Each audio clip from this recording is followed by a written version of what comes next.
Bien, muchas gracias. Solamente antes de empezar, agradecer la invitación pues, del Grupo de Investigación en Derecho Constitucional de la Universidad Pompeu Fabra, a la invitación también de parte del profesor Alex Saiz, y también pues de Diego y de Mario, dos costarricenses que están ahora pues, y me han invitado y ahora están moderando la presentación. Yo voy a tomar aproximadamente 30 minutos, en la mayor medida de lo posible, nunca mejor dicho, un contexto de proporcionalidad, para poder abordar tanto la cuestión de la proporcionalidad como de los derechos fundamentales, ¿no? Hacia el final, y espero darle más tiempo a esto, quiero pues dejar ahí de repente trazados algunas cuestiones abiertas que está en el principio de proporcionalidad, ¿no? El principio de proporcionalidad es una cosa muy conocida por todos, no es una novedad. Sabremos, es muy difícil que no hayamos escuchado hablar bien o mal del mismo. Entonces, dedicaré un poco más de tiempo hacia el final a las cuestiones problemáticas que este principio nos plantea, o este principio o este análisis, ¿no? Como veremos. Ante todo, lo que quisiera es compartir mi pantalla. Espero que se pueda ver. Si es así, me lo confirman, por favor. ¿Sí? Sí. Perfecto. Bien, empiezo ahora. Principio de proporcionalidad en la tutela de derechos fundamentales. Pues, como decía, el principio de proporcionalidad no es algo nuevo. De hecho, no es nuevo porque ya tiene una larga data. Generalmente se lo vincula con las decisiones del Tribunal Constitucional Federal alemán, o una idea de posguerra, pero el principio de proporcionalidad tiene su nacimiento en el derecho administrativo alemán del siglo XIX, ¿no? Hay alguna sentencia del Tribunal Administrativo de Alemania sobre derecho de policía, en el cual se menciona ya esta idea de la idoneidad de una medida restrictiva, la necesidad de aplicarla, en fin, que ya precede incluso a ambas guerras mundiales, ¿no? Por razones históricas, la producción en temas de derechos fundamentales e interpretación se vio interrumpida pues, por las dos guerras mundiales. Además, lo que nosotros llamamos derechos fundamentales aún no existía como idea ya institucionalizada en el contexto alemán, donde surgió el principio de proporcionalidad. Esta es la primera idea pues, de derechos fundamentales. Aparece pues un poco con Jelinek y su sistema de derechos públicos subjetivos, perdón, ¿no? Pero la proporcionalidad entonces surge o resurge, por así decirlo, luego de la creación del Tribunal Constitucional Federal Alemán, y desde sus primeras sentencias en los 50, del famoso caso Leva, y posteriormente ya con el caso de las farmacias, se institucionaliza ya, ¿no? Como una idea de test medianamente estructurado. Si bien es cierto, tanto en el caso Leva como en el caso de las farmacias no encontramos esta estructura de idoneidad, necesidad, proporcional en sentido estricto, sino que hay un test de 3 pasos, pero está referido a la libertad al ejercicio de la libertad de expresión y al ejercicio de la libertad de profesión. Pero ya hay una idea de que se tiene que ir por pasos y que tiene que respetarse determinada idea de proporción, ¿no? En lo que se hace. Y bien, desde el inicio hasta ya su surgimiento, sí había algo en común, ¿no? Desde la época en el derecho de policía y luego en el derecho administrativo prusiano a su institucionalización ya en el Tribunal Constitucional Federal, la idea de que la proporcionalidad era algo de mantener determinada proporción entre dos fuerzas, ¿no? Entre una limitación y una protección, ¿no? si bien es cierto, en el tiempo del derecho de policía, pues se hablaba pues, de la aplicación de la fuerza, de la represión, y en fin, que tenía que ser proporcionada, luego esta misma idea, este principio, esta máxima, se traslada pues a la idea de ámbito de protección, de derechos fundamentales y restricción, ¿no? Entonces, esta interacción que es muy típica del razonamiento y es fundamental en Alemania, pues se estructura en función al principio de proporcionalidad. En la ley fundamental alemana no encontramos por sí mismo estructurado, mencionado al principio de proporcionalidad en relación directa con los derechos fundamentales. Esto más bien es una creación o es un desarrollo jurisprudencial que hace el Tribunal Constitucional Federal, ¿no? Como les dije, en el caso Leva, en el caso de las farmacias, y luego ya hasta ahora la última sentencia sobre la ley de protección climática del año pasado, que ha causado tanto revuelo, está estructurada en función a la proporcionalidad también, ¿no? Y ya más en necesidad, idoneidad y proporcionalidad en sentido estricto. Pero esto es todo un devenir del principio de proporcionalidad. Esto suficiente para hacer la introducción, la presentación de dónde viene y qué cosa es más o menos lo que implica. Y dado que el principio de proporcionalidad lo vamos a observar o poner en contraste con la tutela de derechos fundamentales, entonces vamos a tener que ver un poco qué implica, qué cosa implica la proporcionalidad en el contexto de derechos fundamentales. Y para empezar, tenemos que decir que la proporcionalidad es una de las múltiples recursos o técnicas dentro de la interpretación constitucional, ¿no? Y dentro de la interpretación de derechos fundamentales. Entonces, hay que ver un poco qué implica esto del razonamiento y uso fundamental, qué implica esto de interpretar derechos fundamentales y cuáles son las condiciones o las precondiciones, mejor dicho, para poder entender a la proporcionalidad y verla de repente de una manera un poco más crítica, ¿no? De repente ver si en verdad abarca la ponderación, no abarca la ponderación, implica derechos sociales, no implica derechos sociales, implica una idea de derecho subjetivo o no, de derecho de defensa, de derechos de prestaciones positivas. Entonces, lo que tenemos que hacer es poner la proporcionalidad en el contexto, ¿no?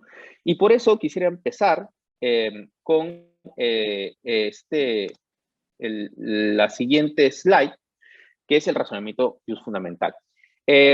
Clérico y Alexi sostienen que hay tres pilares en el razonamiento jus fundamental, ¿no?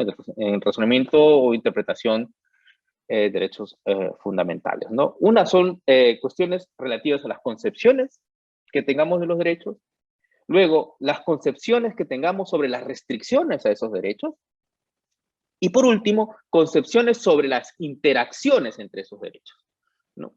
Dependiendo qué posición tomemos o no tomemos, vamos a poder ampliar o restringir más el contexto en el cual vamos a entender a la proporcionalidad en los derechos fundamentales, ¿no? Solamente quiero dejar mencionado esto porque cada punto implicaría todo un desarrollo de varios minutos. Solamente quiero mencionar pues que a nivel de las concepciones de derechos podríamos tener pues una idea de que o bien los derechos fundamentales son mandatos de optimización prima facie o podrían ser mandatos de cumplimiento definitivo, ¿no? O sea, como institutos jurídicos ya consagrados en la Constitución y simplemente aplicamos mediante subsunción, el Estado, el legislador constitucional nos ha dicho estos son los derechos y esto se aplica y si tú caes dentro del ámbito de protección de esto, se te protege o no. Punto. Eso podría ser por el lado del mandato de cumplimiento definitivo, una cuestión como de reglas. O podríamos entenderlos como mandatos de optimización prima facie, que sería, digamos, la idea de Alexi, la idea del constitucionalismo principialista, ¿no? Donde se los entiende como mandatos de optimización, ¿no? Que ya debe ser más o menos ya conocido por ustedes. Otro aspecto conceptual sobre derechos fundamentales es verlos si son derechos de defensa y protección al mismo tiempo, como por ejemplo sostenía Hermann Heller, o si estos son solamente derechos de defensa. a lo Carl Schmitt, ¿no? Derechos de defensa, Jelinek los llamaría en su sistema de derecho subjetivo público, los llamaría estatus negativos, ¿no? Que excluye al Estado y garantiza ámbitos de libertad donde el Estado no debería intervenir. Y la otra concepción sería entenderlos así y además como derechos de protección, o sea, en un estatus positivo, que implica pues que el Estado también tendría que brindar determinada protección. Otro punto dentro de las concepciones sobre derechos son entenderlos como derechos subjetivos individuales, ¿no? O como garantías institucionales que no confieren derecho subjetivo alguno, ¿no? Esto es lo que más o menos les mencionaba, que son institutos, ladrillos, por así decirlo, que están en nuestras constituciones, pluralismo jurídico, pluralismo político, la familia, la libertad, libertad de cátedra, que son como ladrillos que están dentro de nuestro modelo de Estado social, de derecho constitucional, ¿no? Y que no confieren derechos subjetivos, sino simplemente pues el particular que considerase que uno de esos derechos, uno de esos institutos está siendo vulnerado en un caso concreto, pues apelase a que ese instituto, no su derecho, sino ese instituto jurídico se está vulnerando, ¿no? Esa es una forma de entender. Otra forma de entenderlos podría ser entenderlos como derechos subjetivos individuales, ¿no? Que sí dan, que implicarían una relación entre el individuo, el Estado, a un algo, ¿no? A un derecho a algo, a un hacer, a una acción o una abstención, ¿no? Estos son, digamos, unos trazos sobre lo que podría ser lo que veríamos en concepciones sobre derechos. En el pilar de las concepciones sobre restricciones de derechos, esto también es inacabable, pero vale la pena ponerlo en contexto, ¿no? Aquí viene lo de que muchos hemos escuchado sobre los límites internos o límites externos, ¿no? Que los derechos, si los derechos fundamentales o el ámbito de protección de los derechos fundamentales puede ser limitado de manera externa por otro bien jurídico constitucional o otro derecho, o si los límites son intrínsecos a ellos, son, ya vienen, por decirlo, de fábrica, ¿no? Que sería un poco la idea de Ignacio de Otto, ¿no? Que nos hablaba pues que los derechos protegen aquello que protege, ¿no? Que es, y por eso se habla de límites internos en derechos fundamentales, o los límites externos, que sería una posición que implicaría que los límites podrían venir de afuera. Otra concepción sobre restricciones sería ver si los derechos fundamentales tienen un carácter relativo o absoluto, ¿no? ¿Qué quiere decir esto? Que o si son relativizables por otro derecho, otro bien jurídico constitucional, o que si son absolutos, que su mandato es definitivo, ¿no? Tienen límites internos y son, pues, no debería limitárselos en ningún contexto, ¿no? Esto sería interesante cuando veamos el asunto de la proporcionalidad y los derechos absolutos más adelante. Por último, las concepciones sobre interacciones entre estos derechos, ¿no?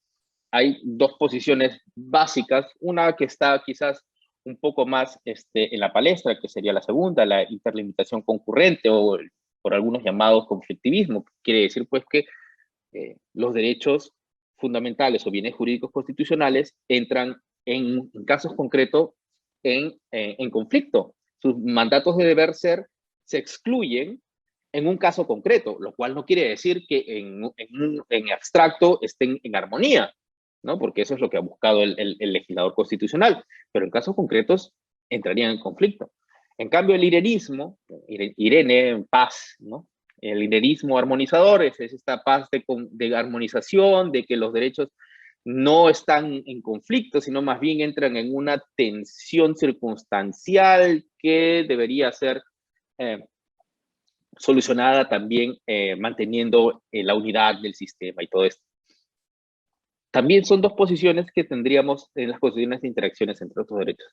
Este es el marco en el que vamos a ver al principio de proporcionalidad. Ahora, dos definiciones operacionales para poder continuar con el análisis. Es que los derechos fundamentales, esto es una definición genérica de derechos fundamentales, ¿no? Son derechos subjetivos de la más alta jerarquía normativa que protegen a sus titulares ante restricciones provenientes del Estado o de particulares. Ahí viene el efecto horizontal o Drittwirkung, ¿no? O es el Estado o son particulares. Horizontal, vertical, si es el Estado, horizontal si son particulares, ¿no? Y que implican correlativamente un deber de protección de sus destinatarios, ¿no? Esa formulación de ahí se lee la relación normativa que habilita a un titular A ante un destinatario B a una prestación de abstención o de acción G, ¿no? A tiene ante el Estado el derecho a la libertad de expresión. La libertad de expresión sería G, ¿no? Y eso es correlativo o es intercambiable con la idea de obligación. Quiere decir que, o deber, el Estado está obligado ante a esa acción o esa abstención, ¿no? Eso es, digamos, la idea correlativa que implica los derechos fundamentales. Esta idea es muy importante, por ejemplo, en la sentencia última del Tribunal Federal, el Constitucional Federal Alemán, cuando habla sobre que el artículo 20A de la Ley Fundamental Alemana lo analiza en función a la obligación que tiene el Estado a proteger las libertades de los recurrentes y las generaciones futuras. Todo su análisis, es una sentencia bastante larga, pero todo el análisis no se entiende si no tenemos en cuenta esa relación que está ahí, que los derechos pueden ser transformados en obligaciones y cambiar la perspectiva desde un titular, desde el titular de derechos hacia el destinatario. Toda la sentencia del Tribunal Federal Alemán, en este caso, se basa en la perspectiva OBAG, o sea, la obligación que tiene el Estado B, que sería el Estado alemán, ante los titulares de estos derechos, de estas libertades, a tener un medio ambiente, los fundamentos naturales de la vida, donde puedan ejercer su libertad ampliamente protegida, ¿no? Si no tenemos, es claro de que se puede cambiar de perspectiva, se puede cambiar desde titularidad hacia destinatario, o sea, de cambiar la perspectiva de yo hacia el Estado, no se entiende esa sentencia, ¿no? Porque esa sentencia está hecha en función a la perspectiva, desde la perspectiva y la obligación del Estado, no desde el derecho de los recurrentes, ¿no? Entonces, es una definición general de derecho fundamental y los derechos fundamentales como principio jurídico. Esto es muy importante porque esto implica un poco ya entrar ya en la proporcionalidad y qué cosas se debe valorar o no dentro de la proporcionalidad. Los derechos fundamentales como principios jurídicos es un enfoque que reconstruye los principios fundamentales como mandatos de optimización, esto es lo que veíamos un poco antes, cuyo contenido de deber ser tiene un carácter prima facie. ¿Y esto qué quiere decir? Que son normas que exigen que algo sea realizado en la mayor medida posible, a no ser de que hayan circunstancias fácticas o jurídicas que justifiquen lo contrario, ¿no? Ya empezamos a ver esta idea de proporcionalidad, incluso desde sus orígenes en el derecho administrativo prusiano. También era esta idea, ¿no? De que algo se hace hasta que no hayan unas circunstancias que justifiquen lo contrario, ¿no? Entonces, esta idea como de encontrar un punto medio, llámalo ponderación o como quiera. Ahora ya dentro de la idea de proporcionalidad, aquí me gustaría mencionar lo siguiente. La idea general de proporcionalidad no necesariamente es igual a lo que llamamos juicio, análisis, examen de proporcionalidad, test de proporcionalidad. La idea de proporcionalidad, ¿no?, es un límite a condicionamientos que dos elementos igualmente legítimos se imponen mutuamente. Esa es la idea de proporcionalidad. O sea, hay una interacción, ¿no?, que se condicionan. Hay un condicionamiento de dos elementos igualmente legítimos que se imponen entre sí, ¿no? Esa es la idea de proporcionalidad. La idea de poner la idoneidad, necesidad, ponderación, eso es otra cosa, es un test estructurado que trata de expresar y dar como operatividad a esta idea básica general, ¿no? Expresa la idea de concordancia práctica, ¿no? la concordancia entre elementos igualmente valiosos. Esta es la idea, de esto nos hablaba, por ejemplo, Conrad Hesse en este libro clásico que está en español, escrito sobre derechos fundamentales, donde nos habla de los cánones de interpretación y no los cánones de interpretación de derechos fundamentales, que nos dice es la concordancia práctica. Entonces, es eso, es la idea de proporcionalidad, es la idea de concordar dos mandatos de valor o dos mandatos de deber ser valiosos que entran por alguna razón en conflicto o se contraponen en algún contexto. Luego, la proporcionalidad está relacionada con la idea aristotélica de justicia como igualdad, ¿no? Eso es innegable, ¿no? Esta idea de, pensemos un poco en la idea de Aristóteles de justicia, ¿no? Tenemos la justicia universal, legal, ¿no? Y la justicia como igualdad, que vendría a estar compuesta por su idea de lo bueno o de eumonía y su idea de justicia como igualdad. Y de ahí desarrolla todo su sistema de justicia distributiva y en fin, ¿no? Esta idea de dar a cada uno lo suyo en función a un criterio de virtud o un criterio de asignación expresa o se condice con lo que es la idea general de proporcionalidad, ¿no? Dar a cada uno en función a una proporción lo que le corresponde. Más o menos, no sé si está claro o se deja ver que hay una idea de proporcionalidad ahí detrás. Proporcionalidad equivale a algo que puede ser condicionado en la medida en que el condicionamiento sea conforme a un parámetro de legitimidad, esté justificado en base a que dicho condicionamiento sea conforme a ese parámetro de legitimidad, esté justificado por razones y sea necesario un contexto determinado, ¿no? Esto se ve sobre todo en las sentencias del Tribunal Europeo de Derechos Humanos, cuando habla de lo que es necesario en una sociedad democrática, ¿no? Ese es el parámetro, la convención es el parámetro y el criterio es lo necesario en la sociedad democrática, que no es otra cosa que la idea de proporcionalidad. Y esto también es importante, dependiendo del contexto en que se reconstruya esta idea, la proporcionalidad adoptará distintas configuraciones. Algunos ejemplos, ¿no? El contexto de proporcionalidad de la pena, ¿no? Se habla mucho de que la pena es proporcional. Yo he trabajado en algún tiempo en Perú calificando resoluciones de jueces y fiscales, ¿no? En lo que en España le llaman el Consejo General del Poder Judicial, lo que equivale en Perú. Estuve haciendo un trabajo de campo y muchos de los jueces o fiscales aplicaban el test de proporcionalidad para determinar cuántos años le correspondía a alguien por un delito, ¿no? Porque argumentaban de que se trataba de una cuestión de proporcionalidad. Aquí la proporcionalidad, en el contexto de la proporcionalidad de la pena, y es muy, muy claro, la proporcionalidad se refiere a que la pena final que se imponga resulte de una correspondencia entre la gravedad de los hechos y los diversos niveles de sanción punitiva que el código prevé. El grado mínimo y máximo de una pena, eso obedeció a un criterio de proporcionalidad, pero que ya lo hizo el legislador. El juez no tiene que volver a hacerlo. El juez tiene criterios muy claros en el Código Penal, en el tipo, en el análisis para determinar la dosificación de la pena. Incluso en algunos países, como en el caso de Perú, la Corte Suprema ha desarrollado como tramos para poner la pena que tienen que estar justificados, así como un control de intensidad de la justificación de la pena, más alta, más justificación, gravedad, en fin.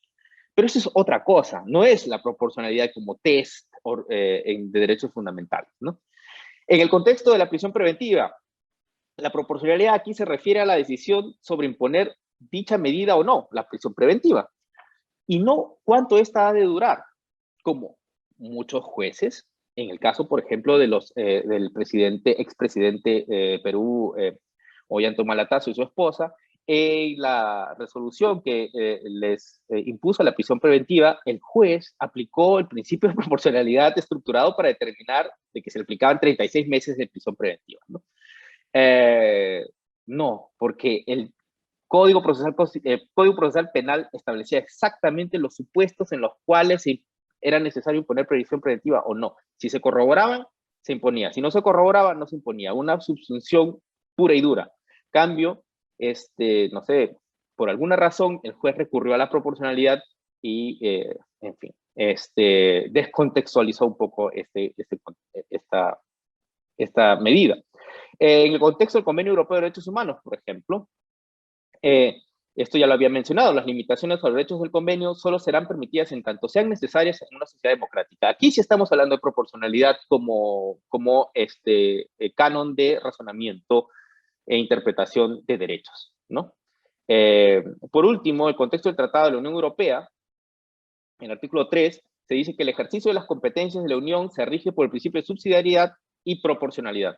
Aquí, más que del test de proporcionalidad, estamos hablando de la idea de proporcionalidad, ¿no? De aplicar una determinada medida y las consecuencias que ellas tengan en función, pues, a este criterio de proporcionalidad, de ver hasta dónde, cuánto y fundamentarlo, ¿no? En virtud del principio de proporcionalidad, el contenido y la forma de la acción de la Unión no excederán lo necesario para alcanzar el objetivo de los tratados. Esto es muy importante, por ejemplo, cuando se hace la transposición de las disposiciones del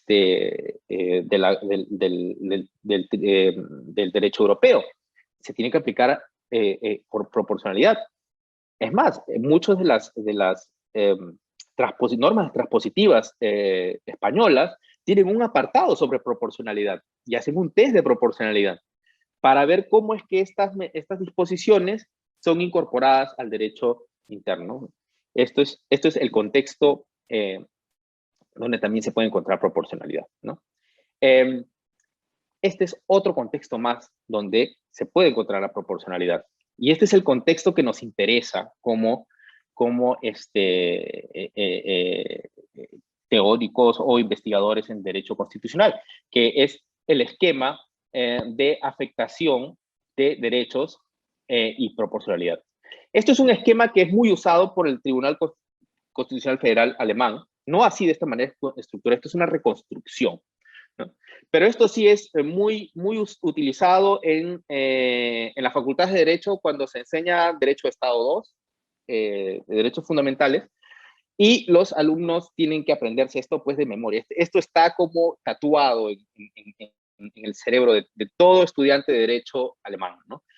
Hay dos ámbitos grandes cuando analizamos afectaciones a derechos fundamentales. Primero, la afectación en el ámbito de protección, o sea, todo lo que protege un derecho fundamental, y luego la constitucionalidad de esa afectación. Esos son los dos grandes ámbitos, porque el hecho de que un derecho esté afectado, no implica que eso esté prohibido, ¿no? Es más, toda medida emitida por un legislador va a limitar en alguna medida, en alguna intensidad, el derecho de alguien, ¿no? O sea, por el hecho de que uno limite un derecho, eso no quiere decir que eso esté prohibido. Entonces ya estaríamos como diciendo la teoría absoluta de los derechos fundamentales como que no tiene cabida. Pues sí, por eso les puse esta parte introductoria donde veíamos la teoría relativa, los límites internos y externos. Son cosas que condicionan el poder hablar de proporcionalidad o no. Bien, y en la primera parte, la afectación del ámbito de protección, se hace todo un test, ¿no? Se analiza primero el ámbito de protección.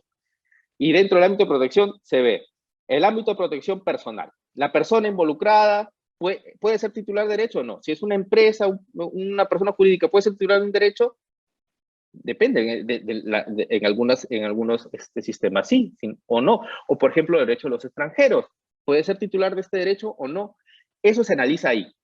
Si no es titular de derecho, no puede ser titular de derecho o no le compete a esta persona, entonces no podemos seguir con el análisis, ¿no? Ahí queda, digamos, el caso muere ahí. Esto es como un test de filtrado, ¿no? Y así se va a ver si el ámbito de protección material, ¿qué es lo que el derecho fundamental protege en su ámbito de protección? ¿Cae la conducta evaluada dentro del ámbito de protección del derecho o no?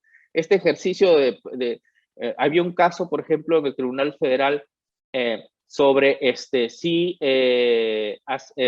llevar un cadáver a una escenificación teatral, un verdadero cadáver humano, y exhibirlo y hacer una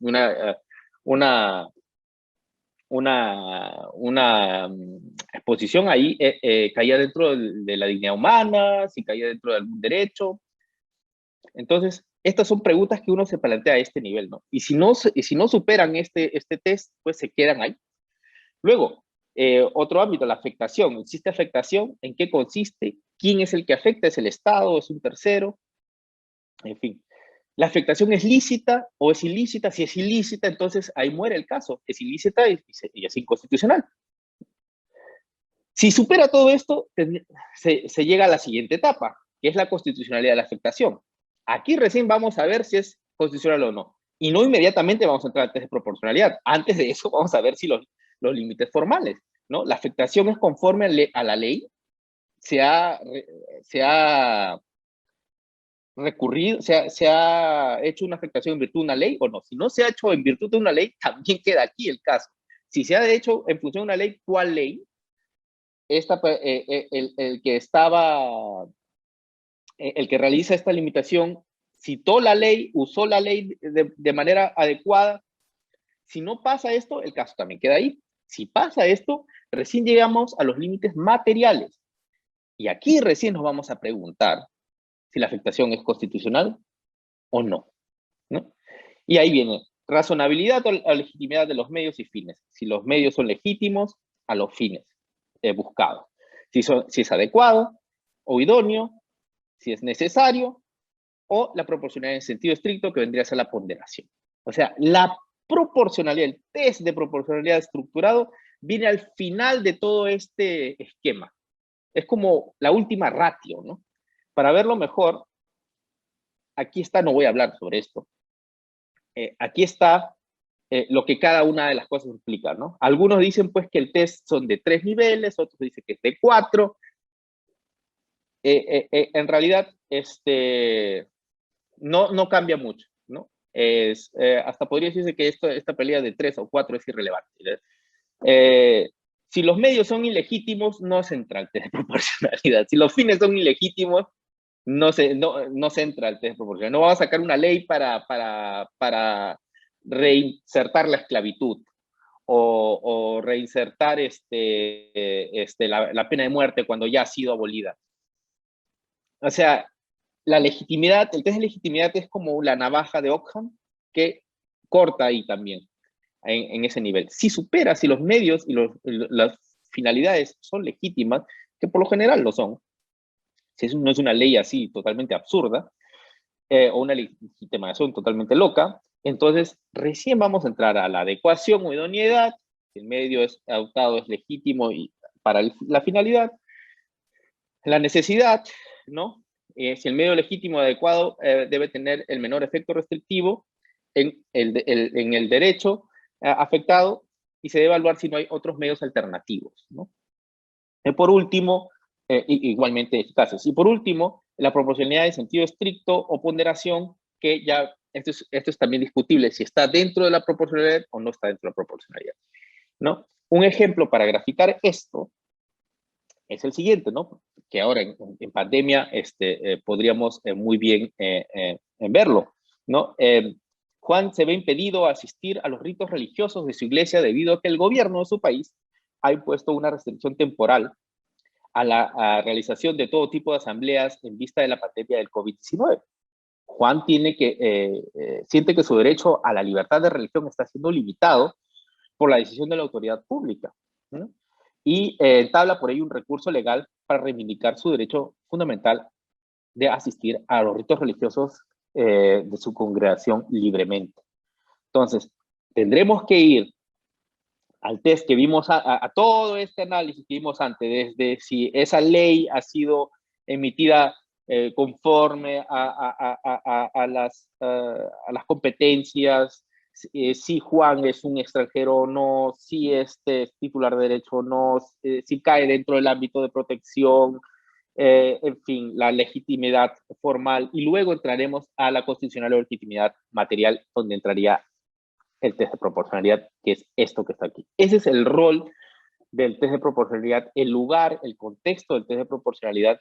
Y para terminar, que ya me he pasado, lo que quiero hacer es plantearles unas preguntas, plantearles unas cuestiones que podríamos discutir, estas u otras, sobre la problemática de proporcionalidad, más allá de cuestiones estructurales, si son 3 pasos, 4 pasos, si la ponderación, si el test de proporcionalidad debe ser entendida de una u otra manera. Estas son cuestiones muy interesantes que aún están abiertas. Hay otras más, pero he traído solamente 4 que se me han ocurrido. Primero, la proporcionalidad y ponderación. Una pregunta, ¿no? ¿Es la ponderación parte necesaria del examen de proporcionalidad o no? Es una pregunta muy válida, ¿no? La proporcionalidad y el paso del tiempo. Esto es una cosa novedosísima sobre cómo da cuenta el análisis de proporcionalidad de los efectos del paso, que el paso del tiempo tiene en la intensidad y o importancia de satisfacción de los bienes jurídicos en tensión en el caso concreto. ¿Cómo metemos el tiempo en la proporcionalidad? Porque es innegable que el paso del tiempo puede incrementar la intensidad de una afectación o puede disminuirla también.